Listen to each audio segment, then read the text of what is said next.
ሞኝ ሰው ከመልካም ዘመኑም አያተርፍም፣ ከክፉ ዘመኑም አያተርፍም። ቢያንስ እኮ ሰው በመልካሙ ካልተጠቀመ በክፉ መጠቀም አለበት። በዚህም ያልተጠቀመ ሰው ነው ይሄ ሰው ማለት። ስለዚህ ላወቁበት ሁሉ ማትረፊያ ነው። ማጣት ማትረፊያ ነው። ማግኘት ማትረፊያ ነው። መሾም ማትረፊያ ነው። መሻርም ማትረፊያ ነው። ርስት መውረስም ማትረፊያ ነው። መሰደድም ትርፍ ነው። ላወቀበት ሰው ሁሉ ትርፍ ነው። ሰይጣን እንኳ ቢሆን ላወቀበት ሰው ጥቅም ነው። ሰይጣን እንኳ ቢሆን አበው በሰይጣን ጸድቀውበታል። እኛ ግን በመላክም የምንጸድቅ አይመስለኝም። ግን አይዟችሁ እንጸድቃለን። እመቤታችን ስለምታማልደን መድኃኔዓለም ቸር ስለሆነ አበው ዲያብሎስን ታግለው ጸደቁበት እኮ።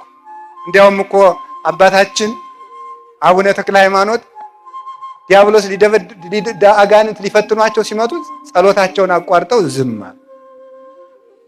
በድንጋይ መጥቶ ሲቀጠቅጣቸው እስከ ይደቅቅ አጽሙ ይላል። አጥንታቸው እስኪሰበር ደበደባቸው እስኪነጋ ድረስ። ኋላ መልአኩ መጥቶ አጋንንትን አባሩ። ለምንድን ነው አትጸልይም እንዲህ አላቸው። አይ እኔ አልጸልይም። ቢሆን አታማተም? እኔ አላማተም። እንዴ ለምን? ካማተምኩ አጋንንቱ ይሸሻሉ። ከሸሹ ደግሞ አይደበድቡኝም። ካልደበደቡኝ ክብር አላገኝም። ምክንያቱም ክርስቶስ ምን ብሏል? ሰውነቱን የሚወዳት ሰው ካለ ይጣላት ብሏል። ምን ይበላት ነው ያለ? ይጣላት። አበው ስጋቸውን የሚጥሉበት ምክንያት ይፈልጋሉ። ጌታ መድኃኔዓለም ኢየሱስ ክርስቶስ እንዲህ ነው ያለ፣ ዘዋ አንተ ኀቤ ውእቱ ይድህን አነ ውእቱ አንቀጸ አባግዕ ዘበአማን፣ እኔ እውነተኛ የበጎች በር ነኝ። ዘዋ አንተ ኀቤ ውእቱ ይድህን፣ በእኔ በኩል የገባ ሰው እርሱ ይድናል። ይበው ወይ ወፅ፣ ወደ እኔ ይገባል ይወጣል። ወይ ረክም ራእየ፣ ይበው ወደ ሃይማኖት ይገባል ይወፅ ምግባር ለመስራት። ይበው ወደ ትምህርት ይወፅ ወደ ማስተማር። ይወፅ ከስጋ ፈቃድ ይወጣል።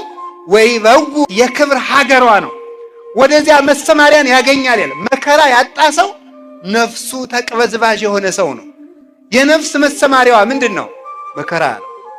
አባቶቻችን እንዲህ አድርገው ከሁሉ ነገር አትርፈዋል። እኛንም ለማትረፍ ያብቃን። ሶስት ነገሮችን ልናገርና ትምህርቱ እዚሁ ላይ ያበቃል። ሶስቱ ነገሮች እንቁ የተባሉ እነማን ናቸው የሚለውን ብቻ ነው የምነግራቸው። እንቁ ነጋዴ እኛ። እስቲ በሉ እኛ በሉ። እስቲ ወደ ጫፍ ያላችሁ ታትናገሩም እኛ በሉ። እስቲ በሉ ሁላችሁም አሁን አንድ ላይ በሉ እኛ በሉ። ምንድን ናችሁ? ምንድን ናችሁ? እንደገና ምንድን ናችሁ? የምን ነጋዴ? የመንግስተ ሰማያት በሉ እንጂ አንድ ጊዜ ሁላችሁም ሁላችንም የመንግስተ ሰማያት ነጋዴ ነን በሉ። የምን ነጋዴ ነን? የመንግስተ ሰማያት ነጋዴ። በጣም ጥሩ። አሁን ወጭ አለው፣ ወጭ አለው። እሺ ወጭ አለው። ከዛስ ምን አለው? በሉ ወጭ ትርፍ ወይም ገቢ በሉት፣ ችግር የለም። አሁን ምን አለ? መንግስተ ሰማያት ህገ ወንጌል፣ ህገ ወንጌል ተስፋ፣ ተስፋ እግዚእነ ኢየሱስ ክርስቶስ ምን ይመስላል አለ? እንቁን የሚሻ ነጋዴን ትመስላለች። እንቁን ነው የሚሻ።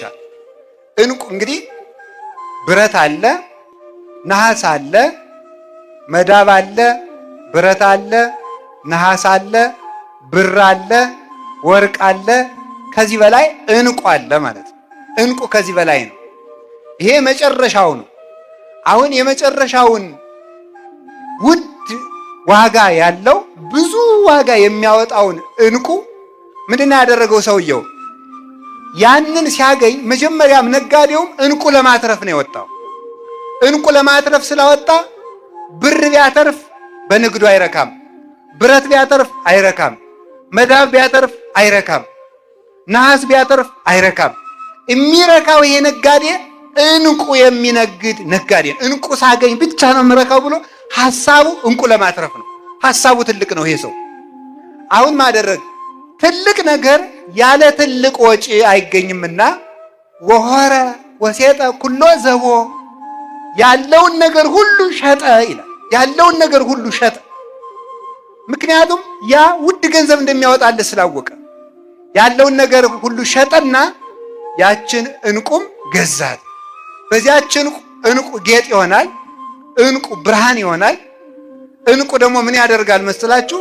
ውድ ነውና ለብዙ ጥቅም ይሆናል። ብዙ ንብረትን ይሰበስባል። አንዱ ብዙ ነገር ይገዛል። ስለዚህ ይሄ ነጋዴ ትልቅ ያሰበ መሆኑ ትልቅ ወጪ አውጥቶ ገዛ ይላል። አላችሁ አላችሁ። እግዚአብሔር ከሁላችን ጋር ይሁን። ትልቅ ወጪ አውጥቶ ገዛ። አሁን እናንተ እግዚአብሔር ያሳያችሁ፣ ክርስቶስ ያመልክታችሁ። አዳኛ ተሆኖ እንደዚህ ይባል ነበር ድሮ። አሁን ሁላችሁም 100 ብር አጥታችሁ አንድ ቤት ከምታገኙ፣ አንድ ቤት አጥታችሁ 100 ብር ከምታገኙ ምረጡ። በሉ ንገሩኝ እንጂ ይጠየቃል እንዴ? ነው አይደል መልሱ? ምንድን ነው የማይጠየቀው? ቤት ይጠየቃል ወይ ነው? እሺ ወርቅ ሰጣችሁ ዕንቁ ከምትቀበሉ፣ ዕንቁ ሰጣችሁ ወርቅ ከምትቀበሉ ምረጡ በሉ። መዳብ ከስራችሁ ዕንቁ ከምታገኙ፣ ዕንቁ ከስራችሁ መዳብ ከምታገኙ በሉ። መዳብ ምን ይሻላችኋል? አረ በሉ እናንተ ሰዎች መዳብ። እሺ ምሳ አብልተዋችሁ ዕንቁ ከምታጡ፣ ዕንቁ ሰጥተዋችሁ ምሳችሁን ጦማችሁን ከምትውሉ በሉ ንገሩኝ እንጂ። እሺ አንድ ቀን ታስራችሁ ዕንቁ ከሚሰጣችሁ፣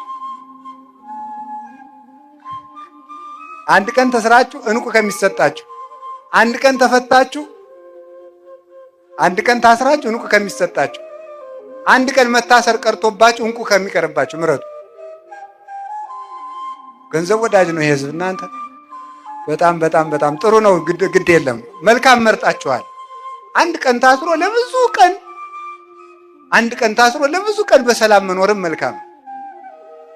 ትልቁ ነገር መናኛውን አጥቶ ዋናውን ማትረፍ ማለት ነው። መናኛውን አጥቶ ዋናውን ማትረፍ።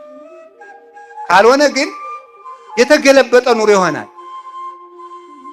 ታዲያ ይሄ ዕንቁ የተባለ ምንድን ነው ካላችሁኝ፣ ዕንቁ የተባለ የመጀመሪያው ሰው ነው። እስኪ ሰው በሉ። ሰው ምን ይባላል? ዕንቁ ይባላል። ሰው በጣም ውድ ንብረት ነው በእውነት ማለት በጣም ውድ ንብረት ነው። እንደ ሰው ያለ የተከበረ ዋጋ ያለው ፍጥረት የለም። እንደ ሰው ያለ ዋጋ ያለው። ምክንያቱም ሰማይ ተፈጠረ ለሰው፣ ከዋክብት ተፈጠሩ ለሰው፣ ጨረቃ ተፈጠረች ለሰው፣ ምድር ተፈጠረች ለሰው፣ ውሃ ተፈጠረ ለሰው፣ 7ቱ ሰማያት ተፈጠሩ ለሰው፣ ደመና ተፈጠረ ለሰው፣ ጠፈር ተፈጠረ ለሰው፣ ዛፍ ተፈጠረ ለሰው፣ አዝሬት አትክልት ተፈጠሩ ለሰው፣ እንስሳት ተፈጠሩ ለሰው፣ አውሬ ተፈጠረ ለሰው፣ መልአክ እንኳን የተፈጠረ ለሰው። ሰው ልዩ ፍጡር እኮ ነው። እያንዳንዱ ሰው እኮ ንጉሥ እኮ ነው። እያንዳንዱ ሰው ውሎ ሲገባ ቶ ሲወጣ ማንም ሰው ንጉሥ እኮ ነው። እንዲገርማል እኮ። አሁን እኛ ደህና ጠቅላይ ሚኒስትሩ ቢሮ አንዳንድ አጃቢ ይመድቡልን ብል ያገኛሉ። ሰራዊቱ ማለቁ አይደለም? ያልቃል እኮ ያልቃል። እግዚአብሔር ግን ለእያንዳንዳችን አንዳንድ ጠባቂ መልአክ ሰጥቶናል። በመልአክ እኮ ነው የሚያጅበን እግዚአብሔር። እንዲህ የሚያደርግ የት ይገኛል? በመልአክ። ለዚያውም ወታደር ጎበዝ ነው፣ ጥሩ ጠባቂም መልካሙ ሲገኝ። ግን እንቅልፍ ወሰደው ምን ያደርጋል? አጉል ነው። መላእክት ግን አይተኙም። ተደከመስ ምን ይደረጋል? ራሱ ጠባቂው ቢመታስ ምን ይደረጋል? ራሱ ጠባቂው ቢመታስ ምን ይደረጋል? መልአክ ግን አይመታም። መልአክ አይመታም፣ ረቂቅ። ስለዚህ ክርስቶስ ምን እንለዋለን? አቃቢነ ዘይማስል፣ የማይለወጥ ጠባቂያችን እንለዋለን። በዘመናት የማይለወጡ በእውነቱ ማለት ነው። ለመልአክ ጉቦ መስጠት አይቻልም። አይቀበልማ። የት አግኝተው ውስጥ ትሰጠዋለህ? የት አግኝተው? የሚሰጥ ቢሆን ኑሮ እኮ አጥፍታችሁን ነበረ። ለመልአክ ጉቦ ሰጣችሁ፣ አይቀበልም። የሚሰጥም የለ የሚቀበልም የለ። በገንዘብ የማይለወጥ አይመሽበት ነገር፣ አይደክመው ነገር፣ አያመው ነገር፣ የሚመከርብንን ቀድሞ የሚሰማ ጠባቂ የተሰጠ የሰው ልጅ ክቡር ፍጥረት ነው። ሰው ውድ ገንዘብ ነው ወገኖቼ። ሰው አታችሁ ገንዘብ ከምታተርፉ ገንዘብ ቀርቶባችሁ ሰው አትርፉ። ሰው ገንዘብ ይሰጣችኋል። ሰው ልዩ ገንዘብ ነው።